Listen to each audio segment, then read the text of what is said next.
Hello दोस्तों, नमस्ते, प्रणाम, राधे राधे, जय भीम। आप लोग के सामने एक छोटी सी गीत मैं पेश करने जा रही हूँ। वो है नाच गीत।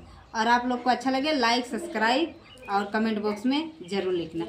बिछुआ झनकार सखी सैया दगे बाजबा, बिछुआ झनकार सखी सैया दगे बाजबा। हमरे ससुर जी कई तीना बेटउआ, हमरे ससुर जी कई तीना बेटउआ।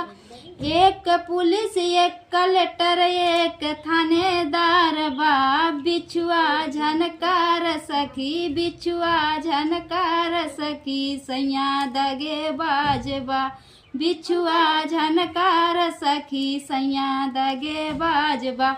जय भीम, नमो बुद्धाय, राधे राधे, जय श्री कृष्ण।